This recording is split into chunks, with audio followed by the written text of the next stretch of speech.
I think the most shocking is continuously to experience, not just for myself, for everyone in my community, the lack of preparation. So many women still don't know and are not told that they're going to embark on a surgically onset menopause. We still have surgeons removing women's organs, our ovaries, and not preparing us that this is going to be surgically onset menopause. And it's medical gaslighting. You would never remove a man's testicles and not tell him what would happen. It just wouldn't happen. And it happens all the time to many of the women in our community who are in their 30s. Welcome to This is Perimenopause, the podcast where we delve into the transformative journey of perimenopause and beyond. I'm one of your hosts, Mikkel. And I'm your other host, Michelle. And we know firsthand how confusing, overwhelming, and downright lonely this phase of life can be. Join us as we share real-life stories and expert advice to help you navigate this journey and advocate for your best health. We used to think menopause signaled an end, but really, it's just the beginning. When Dani Binnington received her cancer diagnosis, her initial focus wasn't on aiding fellow survivors through a better menopause journey. Her primary drive was ensuring she'd witness her 3 little girls stepping through the school gates. However, today, she stands as a passionate advocate for patients, lending her voice to women navigating menopause post-cancer. Dani's passion extends beyond cancer to anyone in perimenopause. In her words, we need to look at evidence-based facts, make this available to all women, and then take into account that each woman is different. Welcome, Dani. Hello. Hi. Thank you for having me. Oh, we're so excited. I'm Mikkel. I am the one of us who sent you that impassioned off-the-cuff email a little while ago. And we're so excited to have you join us today. Thank you for being here. Thank you for giving me a voice and everyone else in my community a voice. So Dani, maybe we'll get you to just tell us a bit about how menopause and cancer was started and why you do what you do.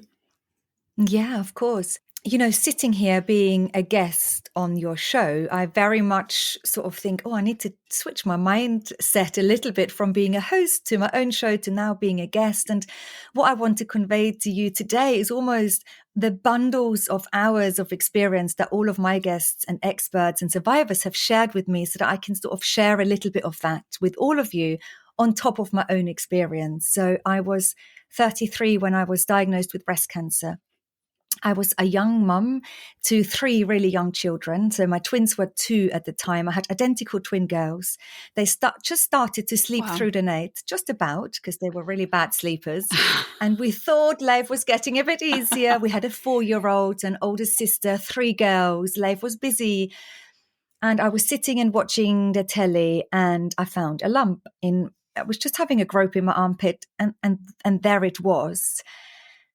And I had a funny feeling in my tummy, like this isn't right. And I was very quick acting of taking myself to the doctor. And then everything sort of happened to me and to us as a family. All of the procedures confirmed it was a very aggressive type of breast cancer. And then I embarked on treatment like most people. Chemotherapy, radiotherapy was part of my treatment plan, surgeries, multiple surgeries. And then later I found out I was a carrier to a genetic mutation, the BRCA gene. And that gives me a bigger chance of more breast cancers. So I thought, well, that's fine. I'm done with breast cancer. I'm going to have a double mastectomy. So a couple of years after my initial cancer treatment, I thought I'm okay to let go of my breasts. But then I also had to make a decision about what to do with my ovaries. And I didn't want them to give me ovarian cancer. Every family member on my dad's side had passed away from ovarian cancer. Wow. And so I knew that was the right thing for me to do. But I also knew it was going to come with the bigger question, how do you live in a postmenopausal body at the age of 39? And you were aware that actually, because I think a lot of women aren't even aware that they're about to hit this big wall when their ovaries get removed. Was that just, you had done your research? Is that how you knew to expect that? I love that question because I would have forgotten to mention that, Michelle. At the time in the UK, the menopause conversation had already started to boom a little bit. We had some big doctors and voices and campaigners to start to talk about perimenopause and menopause. And in my before podcasting and becoming a founder of a not-for-profit life, I'd always run networking events and also well-being events for women. We talked about everything from positive parenting to how to make sauerkraut and kimchi and fermented foods, anything that sort of tickled our fancy, right? And so I started to bring experts in to talk about menopause and the perimenopause as part of the services we provided. And so I was learning, constantly thinking, okay, these women are telling me that menopause is a challenge. And some women are saying that surgically onset menopause is drastic because it happens from one day to the next and it can be really severe. Mm-hmm. And this is what I am sort of tinkering with. So I was putting on all of these expert-led events through work. And at the same time, I kept thinking, yeah, but that is me. That might be me. What am I going to do? And so I went and embarked on a real journey of discovery. And what really happened, Michelle, is that my doctors couldn't give me good enough answers. So I went to try and book, all of the appointments through the national health system. But I also tried to have appointments with some private experts and specialists that I paid for. And I got conflicting advice, sometimes wrong advice, and sometimes very unhelpful guidance. And I thought, wow, I've survived cancer for almost 5 years at that point. And I managed to navigate how to do a double mastectomy, how to recover, how to put myself back in order. And now no one is really giving me clear guidance on how to manage menopause after cancer. And that's when I got a bee in my bonnet, as we'd say in England. And I really became outraged at the lack of support and the lack of care there was. And everything else just fell into place since then. Oh, that's wonderful. Amazing. So Menopause and Cancer, you have the podcast. Tell us a little bit more about, what else, the work that you do. Yeah. And so I then became outraged, thinking, well, there is no clear plan for me. How am I meant to navigate this? So I went and set up my first Facebook group and I invited other women in saying, hey, are you a cancer survivor of any shape or form after any type of cancer? And did your cancer treatment also put you into the menopause? Like we know chemotherapy, radiotherapy, hormone treatment, or surgery can all onset menopause. And actually 90% of all of the people in my community who've had a cancer diagnosis have been pushed into menopause as a result of their cancer treatment. So whoever you know, a friend, a mother, an aunt, anyone you know that is a person with ovaries who's had cancer treatment, the chances are extremely high that treatment has put them into menopause, temporarily or permanently. And the chances are that they might not know are also very high because we just are so poorly informed. Mm-hmm. So that first Facebook group, within a few weeks, there were thousands of us. And I thought, okay, I'm not alone. Mm-hmm. And then I thought, how am I going to combine what I used to do with all of my wellbeing workshops and how can I elevate that message? And I thought, well, I set up a little podcast. And I always thought, well, if a few hundred people listen, that would be amazing. We have over 20,000 unique downloads every month now. So it's amazing how the community has grown. It's amazing. But I never thought what we were doing was enough. So then I've created a program in collaboration with another charity to guide people through a structured process of how, if they're struggling, they can find connection, support, and clear guidance. And I did that in collaboration with other charities. But the problem I had was other charities, they have an angle. So some charities are really great for supporting young people. Other charities will support your breast cancer patient. Other charities are there for the womb cancer patients. And I thought, why are we isolating this? This is crazy. Like, I think the menopause conversation is already isolated. And so I want to unite everyone that has struggled with an early onset menopause. And so I thought, well, I just need to do it myself. So I set up a not-for-profit because I didn't want people to have to pay for these programs. I didn't want people to have to find us through other charity partners. And I thought, we're just going to do it ourselves. We're a really small organization, but with a big mission. What are you called? We're called Menopause and Cancer. Menopause and Cancer. Do you also have something called Healthy Whole Me? Yeah. And so Healthy Whole Me is my own journey of exploration of how for so long after I had survived cancer, I was trying to find the healthy version of myself again that felt whole. I felt my boobs were treated, my ovaries were removed, parts of my body were prodded and pronged, and what was missing for me was a wholesome way of recovery. And so Healthy Whole Me was born out of my quest, really, to find that version of myself again. Initially, I really threw myself into healthy eating and diet. But when my diet was the best, my mental health was like really shockingly poor. And so I knew I wasn't whole. I wasn't healed. What else do I need to do? And so I embarked on so many other things that sort of in the end helped me put my sort of jigsaw puzzle back together. And what kind of things are those?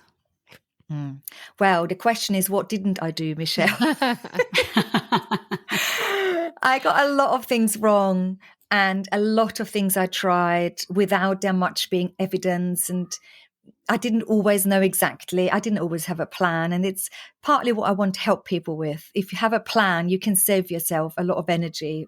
And so diet was huge for me, and it was really initially it was at removing things. I thought I'm going to go alcohol free. I'm going to not have any dairy in my diet. I'm not going to have I don't know, no meat, all of those things, sugar. I'm going to remove all of those things from my diet, until I realized that I was cooking 3 different meal times at every opportunity, and it was exhausting. And my husband ran off to the fish and chip shop secretly because I was cooking courgette spaghetti. Yeah. Right. Mm-hmm. Yeah. Uh-huh. So it wasn't sustainable. It wasn't enjoyable. It wasn't how I knew I could continue to eat and cook with my family, right? And so it was all about adding things back in. And luckily I made that U-turn that I call my own food revolution. And it's now about, well, how many things can I eat in a day? Like totally switched. And that also then expanded to, okay, my mental health was still poor when my diet was, I could have cooked for like Gordon Ramsay. I was really quite confident, but I felt rubbish. Yeah. I felt scared that my cancer would come back. I felt exhausted, and I just felt not me. And I wanted to find my old version of myself again. And I was years on from my initial cancer diagnosis, and my quality of life was still really impacted by my poor mental health. I just knew I needed to find more things. And so it was counseling, and I tried hypnotherapy. So I tried loads of things to help with my mental health. I also then embarked on yoga, and yoga really helped me not to just rebuild my physical house, but also to feel a bit more centered and not worry so much about tomorrow. And it was the only time in my week where I thought, oh, I'm not so worried that cancer is going to come and get me. Mm-hmm. It was being present. And so I thought, if I can do that for the hour, what else is there? I suddenly thought there is potential that one day I can live a life again that would become less anxiety and fear driven and a little bit more present. And are those the type of things that you're teaching in your program? Yeah. So with my early experience of all of the doctors sort of not being as good as they could have been, maybe, but I think they were amazing. But I think what I realized is no doctor alone is ever going to give me all the answers I need. Mm-hmm. So I need my oncologist to be brilliant and my surgeon to be brilliant. That's great. But they're treating the cancer. Once my cancer had left, who was going to help me rebuild my house? I needed diet advice. I want women that come to us not overhaul their diet, because we all are so different, but we can all improve. And if we can improve a little bit and sustain that, oh my God, we're winning. And we do need to move, because so many people in my community have joint ache and really debilitating symptoms, especially if they're on long-term hormone treatment, like aromatase inhibitors or tamoxifen. And we've got to move through it in a safe way and bring that connection back to our body. Because for a long time, I've lost trust, of course, in my body. This body that has grown this tumor and that's really threatened my identity and also my life on this planet. It took a long time to give it a bit of trust again, to sort of trust it was going to do the right thing again. And yoga was a brilliant way for me. And what came with yoga was an access, a little door opened up to meditation and mindfulness. And that brought me down a whole path of discovery, of breath work, of cold water exposure, of trying different healing modalities. And each brought me something different at different times. Yeah. And so we do teach that. Yeah. Oh, I love it. That's amazing. Your journey, although born out of something incredibly terrifying and scary, does also sound very beautiful. Thank you for sharing it with us. I also, as you're talking, keep thinking, yeah, and this, this is about a journey because of cancer, but it also is very similar to a lot of perimenopausal journeys for many women. Many women just in perimenopause struggle to get the recognition and care they deserve. I can't imagine how dismal and scary it is to sort out menopause and cancer. What for you has been the most shocking when it comes to treatment-induced menopause? I think the most shocking is continuously to experience, not just for myself, for everyone in my community, the lack of preparation women get. And Michelle, this is back to your point. So many women still don't know and are not told that they're going to embark on a surgically onset menopause. We still have surgeons removing women's organs, our ovaries, and not preparing us that this is going to be surgically onset menopause. And it's medical gaslighting. You would never remove a man's testicles and not tell him what would happen. It just wouldn't happen. Wow. And it happens all the time to many of the women in our community who are in their 30s. And yes, some of them might be contraindicated to hormone replacement therapy because of the type of cancer they have had, but not all.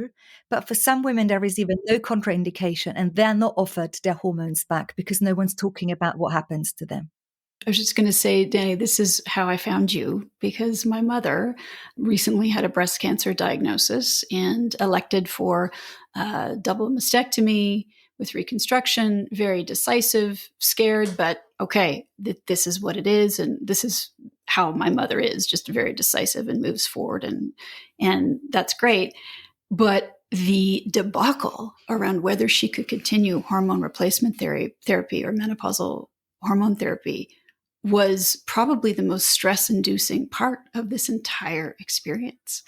And it was shocking to me how she did not have hormone-positive cancer. And yet it was shocking to me how many providers, because as you know, when you have a cancer diagnosis, there are a lot of providers that come into play. But the discrepancy in the advice and the panic from some of them was outrageous. It's so good that you're raising this because it's conflicting advice that many cancer survivors get when it comes to managing menopause after cancer. But you also get it for anyone navigating perimenopause naturally. There's a lot of conflicting advice, different opinions out there, who to believe. And then you need to try and trust yourself. And how do we do that? We can only really trust when we have evidence and facts, and this is how we base our decisions on. It's not narratives and stories, although we know they influence us. But when our healthcare providers that are meant to really help us have different opinions, it makes it really, really difficult. And of course, there are so many different types of cancer, and we can't throw every woman after breast cancer into one boat. And I think a lot of time, this is what's happening. We've become so good at treating cancers differently, but we haven't really helped women yet in how to manage different types of cancers and menopause in different ways. And so at the moment, it's like everyone who's at breast cancer is contraindicated to HRT. It's blanket advice. It's very boring to me because, of course, no one just should get lumped into. But we know it happens. It's awful. We know also there is a sense of grief and loss, not just with the person you were before cancer, before this has happened, but then also before maybe people started hormone replacement therapy. Mm-hmm. And especially when it's really worked for you, there is a real sense of loss. Am I going to lose that side again? Is someone going to take that away from me again? It really does feel like a loss. And people often then say, oh my gosh, just pull yourself together. These doctors are trying to save your life. Surely being on HRT should be the last of your worries. But no, whatever your worries are, maybe someone is listening to this who is supporting someone who is going through cancer. It's just to really think, let's have open ears. Whatever that person's worries are, they're okay because it's that person's worries. It doesn't matter how big, how small, what you think about those worries. If it mattered to your mum, it mattered to her, and we need to talk about it and provide care. Do you counsel other individuals, or through your programs, do you counsel individuals on how to figure out whose advice do I? Well, first of all, how do I get advice about menopause, A? And B, because there is so much conflicting information, how do you suggest people sort through and learn perhaps that it is their choice and how to make the best decision possible for themselves? Yeah. The first thing we do is we connect women to one another, because the first thing people say to me, Dani, I feel so isolated. There is no one like me. And I go, oh my gosh, there is thousands in a similar situation. Welcome, and let me introduce you. Here they all are. Yeah. And that already sometimes takes a bit of that edge off. And when you bring people together, whether that's an in-person workshop or whether that is online or in a program, you can just see that another chair is being pulled into the circle, and that is the chair of relief. And a little bit of a weight is sort of dropping off people's shoulders, thinking, oh, okay. So a workshop I hosted yesterday, 3 women who were on after a hormone positive cancer, are contraindicated to hormone replacement therapy. They're very early on in their treatment, in managing the menopause. And they said, I'm just so paid off with everyone around me being on HRT and telling me how amazing it is, and I can't have it. And the person who said it was a bit like almost shy in saying it, but you should have seen the others going, yeah, that's how I feel. And I didn't dare to say it because I don't want to be rude. And suddenly there was this shared like, yeah, I'm outraged too. It annoys me. And you need that to happen. We are allowed to say whatever we feel, and we must stop worrying a bit more about, making it right for everyone, because that's what we're so good at as women, isn't it? We just make it right for everyone, put ourselves on the back seat. Yeah. And so that shared experience is great. And then we always come back to the facts and the evidence. And we've got facts and evidence for everything, whether you should have hormone replacement therapy after breast cancer. We've got evidence now. So we can talk about the evidence that we've got, and then we can talk about the problems with the evidence that we've got, because I think that's where so anytime you have opposite opinions from doctors or opposing views or a controversial conversation, what it's telling us is, well, the evidence is just not as black and white, right? Otherwise, they could make up these opposite opinions. So then we look at the evidence. So, for example, with evidence around hormone replacement therapy after breast cancer, it's very old, very old. The number of women we had in these studies, very small. Some studies showed that there was a bit of an increased risk of breast cancer. Then it was aborted early. And another study where people were followed up for a longer period of time actually didn't show an increased risk of breast cancer. But all of those studies used preparations of hormone replacement therapy that people don't use today. No menopause specialist would use them. Right. Okay, so then we say, okay, we have data. These randomized control studies, trials, are everything our doctors can base their decisions on. I get it. That's how they make their decisions. And they are also the first ones to say, well, Dani, we know these trials aren't perfect because of the things I've just mentioned. And so that's where we're at. Often people say, I really think I need HRT, but after they've tried other things, that might not be their burning desire anymore. And so for a lot of times it's saying, how do we navigate this conflicting information is we need to talk about what we know and we need to talk about what we don't know. And then we need to sit with whoever person that is, because we all take different risks. Some people would never ride a bicycle without their helmet, and other people just wouldn't even consider wearing a helmet.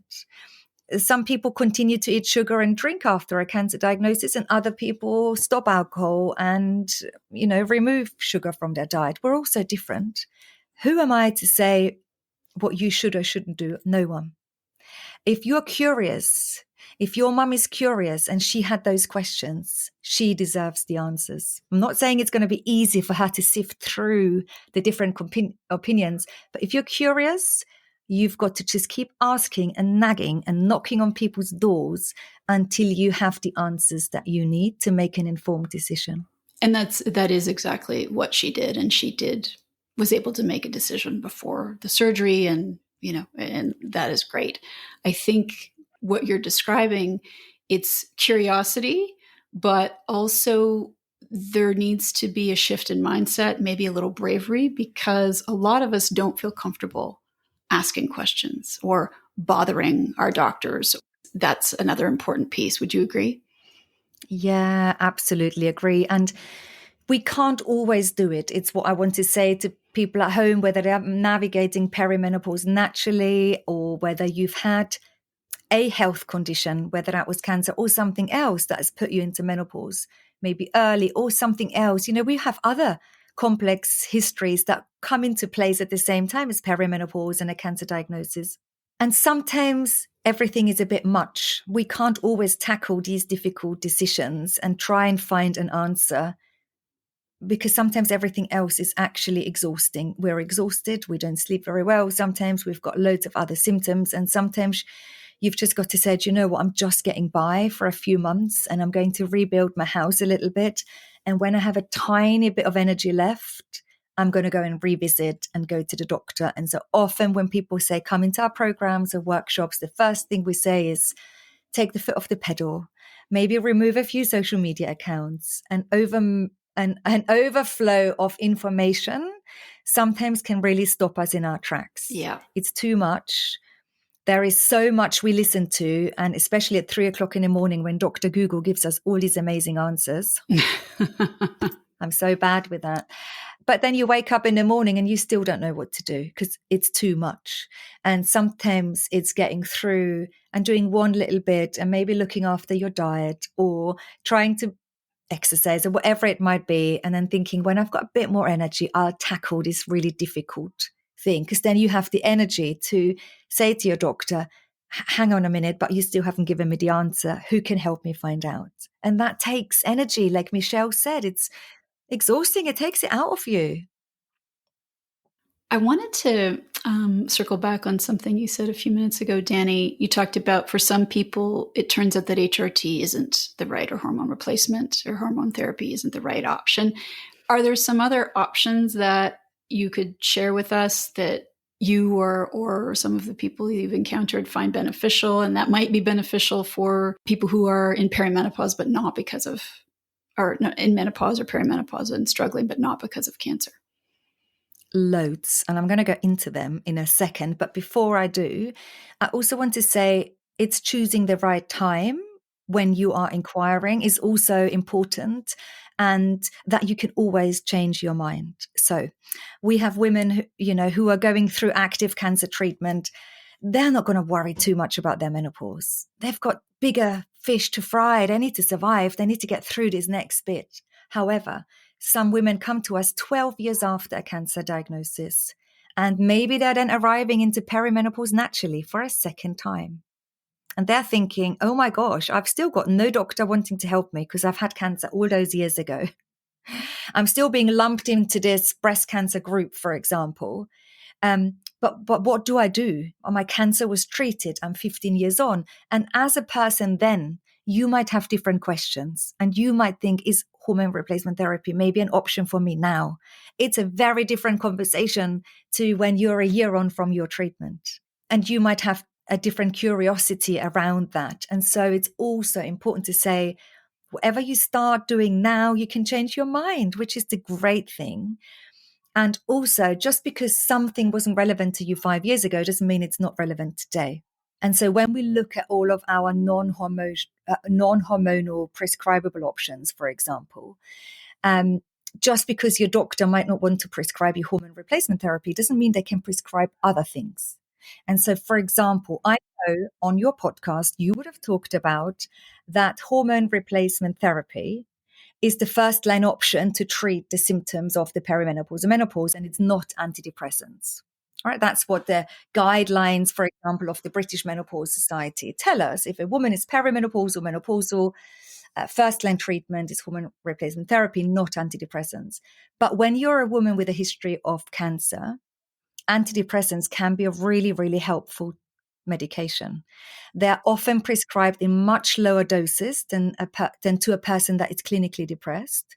And the byproduct is they can help you with hot flushes, low mood, night sweats, irritability, anxiety. And so if a woman knows what her symptoms are, like say you've evaluated your top 3 symptoms, and you are very clear in explaining those to your doctor might think, oh, this person has those symptoms. This particular antidepressant in a very low dose might really help her. We have so many experts on the Menopause and Cancer podcast who can talk about that and they're very well equipped to talk about that. I'm just sharing what they've shared with me because obviously I'm not the medic, but I know some women in our community take medications like oxybutynin that can help with hot flushes and bladder symptoms. So for some women, they have really bad sort of, every time they put the key in the lock, they're like, oh, am I going to make it to the toilet? That sort of, and hot flushes. And where maybe HRT is contraindicated, some prescribable options are really helpful. And women say it's really helped them. But we have to be so reflected again, don't we? Because some women say, well, I had so many drugs, chemotherapy, radiotherapy. I'm not having any other medication in my body. I want to go clean my body from all the toxins. And then we look at what else there is. So we have great evidence for alternative therapies to be very helpful. We have big studies on acupuncture, for example, really helping with low mood, anxiety, hot flushes. Cognitive behavior therapy. It's harder to access. Yes, it's harder than taking a tablet maybe, but cognitive behavior therapy, it can really help in how you experience hot flushes. And there is a thing called cognitive behavior therapy for insomnia. It's a very specific program that can help with insomnia, for example. So it's knowing that there are alternative therapies. And then, of course, herbal medication. We mustn't poo-poo it. And the reason we mustn't downplay it is because it is so potent and so strong that it can actually interfere with some cancer medication you're on. So women who are, for example, on tamoxifen shouldn't take certain herbal medications because it can lower the efficiency of their cancer medication. Now, what that tells us, though, it's potent and it works. And if it can work in a negative way, it has the benefit to work in a positive way. So if someone is listening to this thinking, I haven't had cancer, I'm in a perimenopause, I don't want to take anything that maybe isn't natural, then it's great to explore that gut feeling, because what we have forgotten as people is to explore what our gut is telling us and what are you drawn to. And if someone is listening thinking, yeah, I believe in the power of plants, I want to research that, then put your energy into that and research that and do that. But of course, we also know that lifestyle, like avoiding triggers, too much caffeine, having spicy foods. And did you know if you had hot cups of tea in the afternoon, it can throw a hot flush at you at 3 o'clock in the morning. Oh, I did not know that. No. Right. And so, and our body stores the heat, or like hot baths. We often say to women, have a hot bath. It'll really calm you down. But if you have a hot bath in the afternoon or evening, your body stores that heat. 2 o'clock in the morning, your leg comes out of the duvet. 2:30 in the morning, the duvet comes off and you're there with a hot flush. So it's also knowing, or, women often say to me, I've changed my diet, Dani. I'm now putting loads of ginger in my smoothies. And then the next thing they say to me, yeah, I just really need to figure out how to treat my hot flushes. And I'm thinking, yeah, ginger isn't going to be the thing. Get rid of the ginger. Yeah, right. And so it's thinking there's lots we can do in small things of finding out what are our triggers. Like we also know that stress makes all of our symptoms worse, and it can even decrease how good our bones are. And we know bone health is a real worry for women in general, and chronic stress has a negative impact on our bones. And it's important because we've forgotten to give ourselves agency. Things like reducing triggers, exercise, diet, lowering our stress response, those are things in our total agency. Yes. And they're going to work really well if we do them. That's the problem, isn't it? We all know we should eat a few more vegetables, but it's like then doing it, isn't it? But it's like really starting to believe we have agency. And before you know it, you realize, oh yeah, I have more options than I thought. When doctors said to your mum, when they said, you might have to come off your HRT, That's all they said. They weren't giving her all of the other options. Right. If anyone had counseled your mum properly and said, okay, look, we might talk about you coming off HRT for various reasons, but let's also work together on creating another plan that will support you. Your mum might have never panicked absolutely. so much. She might have still made the same decision, whatever, because I don't know what she's decided to do. Her decision-making process maybe would have been the same, but the fear, the scaremongery, her huge worry about what might happen, that might not have had needed to happen, I don't think. Oh, I agree. Absolutely. Every doctor needs to say, hey, listen to the Menopause and Cancer podcast, and then we'll talk again in a week. We'll talk again, exactly. Binge on this for a week.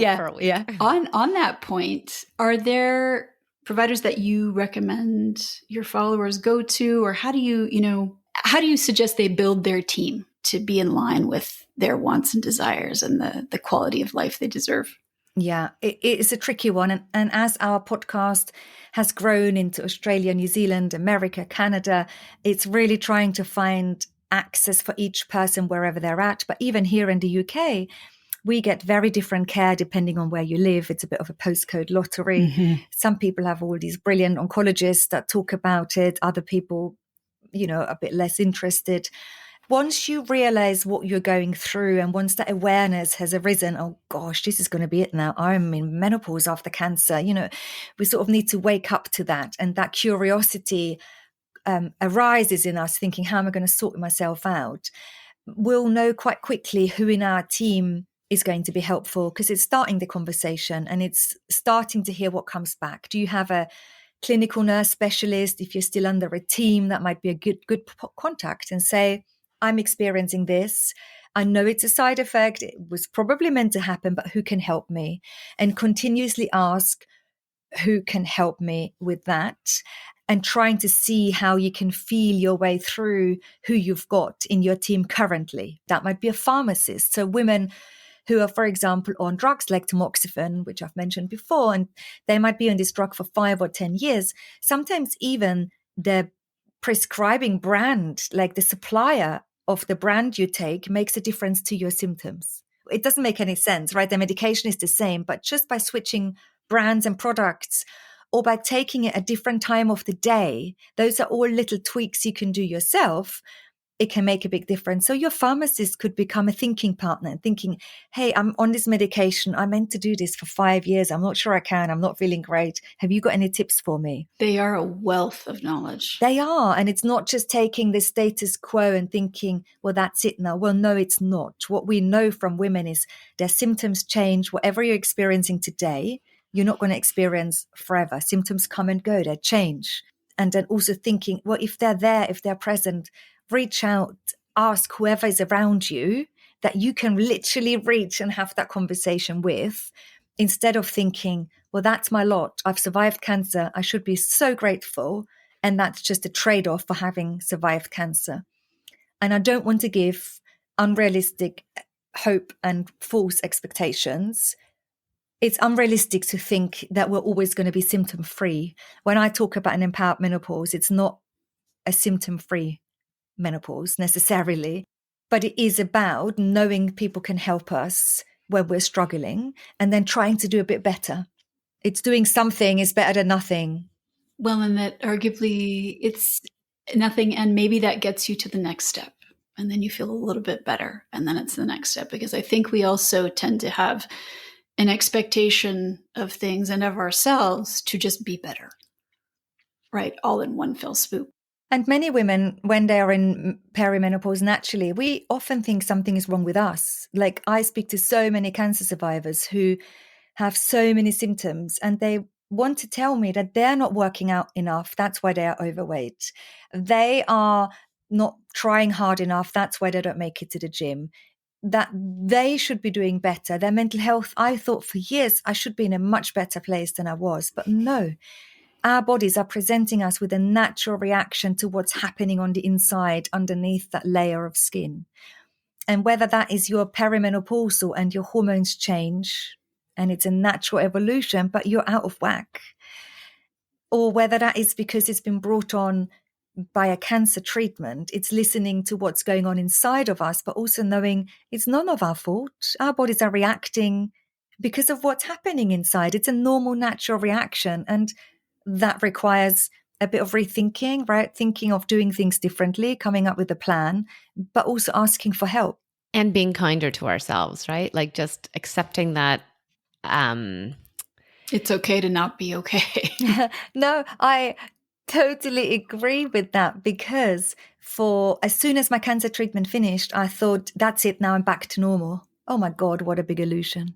For a decade nearly, I've been trying to find the old Dani, and I've still not got her back, because what I forgot is to realize that I was evolving into a new version of myself, like every perimenopausal woman is. We are transitioning through phases and decades of our lives, and every phase brings with it a different, almost personality layer of ourselves. But at one point, as young women, we were brainwashed that we're always going to be like we're in our prime. Well, what is our prime?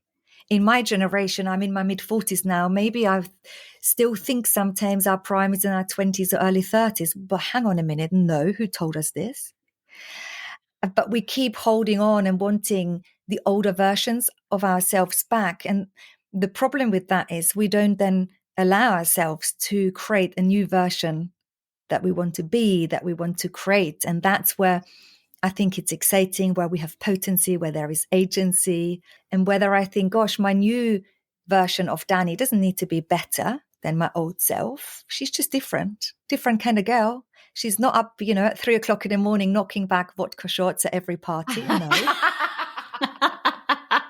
No, but other things She get needs me to out be of up bed. at 3 a.m, but for other reasons, yes. Yeah, but other things really light up my fire, and that is connection and community and women. And oh my gosh, like it's even more exciting. I totally agree. It's a journey, and if we allow ourselves to have it and give ourselves the grace to have it, I think what we can find is absolutely incredible. I've been sitting here, Michelle, wondering if Dani knows the Good Sleep Clinic. I know. I was thinking the same thing. I was wondering. So Dr. Zoe Shadell, who is a co-founder of the Good Sleep Clinic, is one of our medical advisors for our not-for-profit. Oh, we interviewed Maya and Zoe like 2 weeks ago. Oh, that's amazing. Yeah, Dr. Zoe Shadell is amazing. She runs a very big national health menopause clinic that people can have access through on the national health as well. So she sees a lot of complex cases.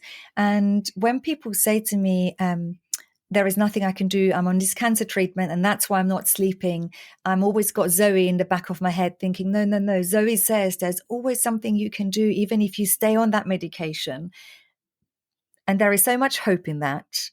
People often don't go to the doctors with their symptoms because they actually think, well, there isn't much my doctor is going to be able to do for me.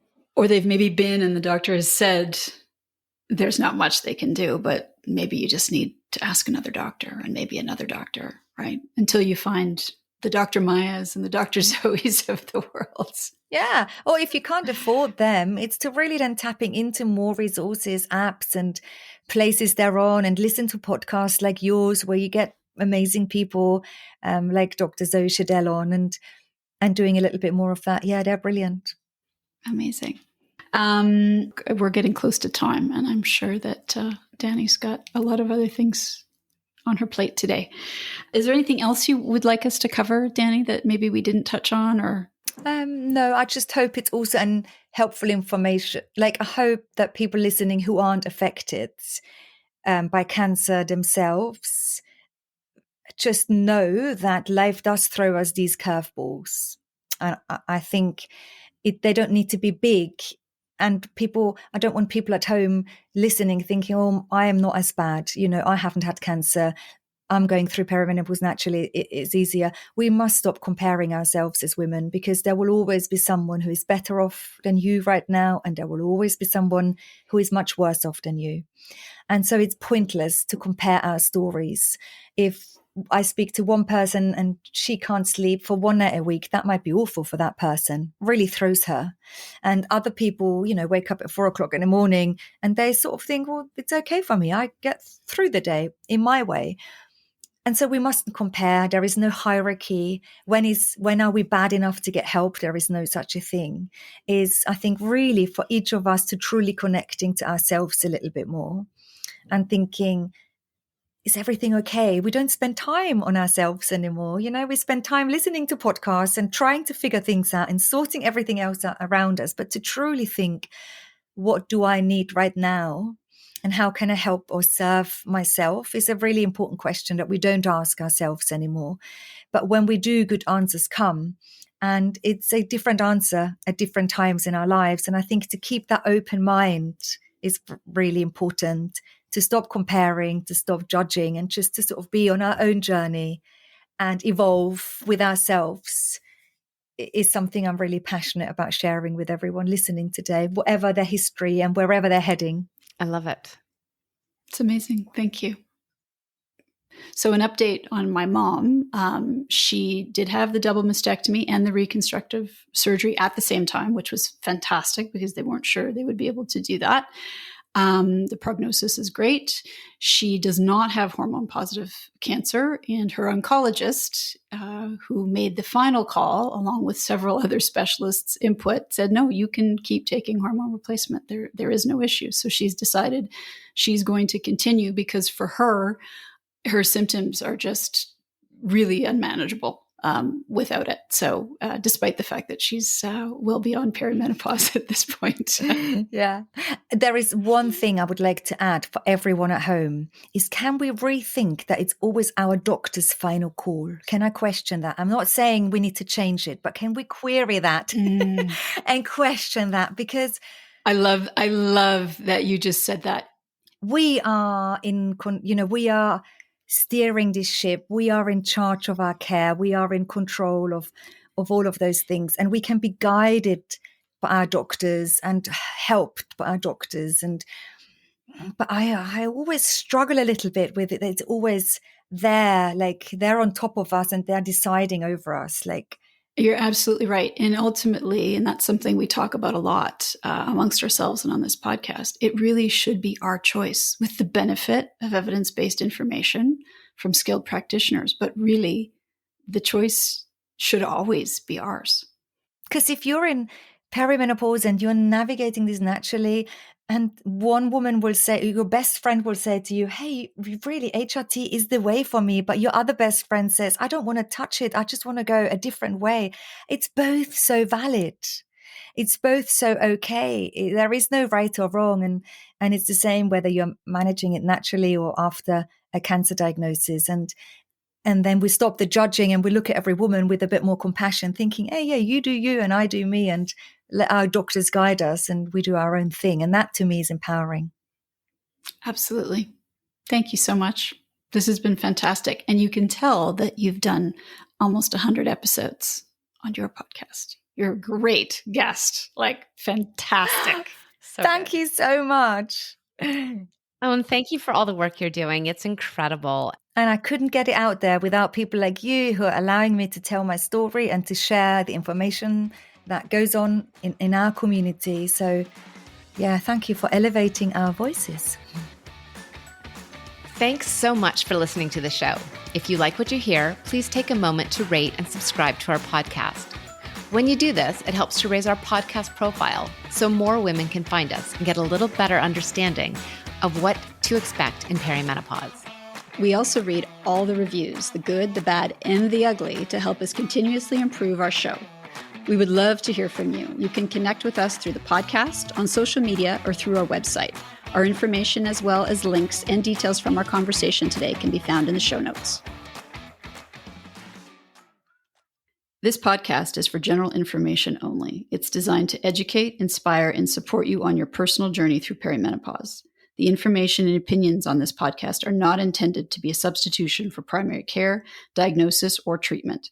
The information on this podcast does not replace professional healthcare advice. The use of the information discussed is at the sole discretion of the listener. If you are suffering from symptoms or have questions, please consult a qualified healthcare practitioner.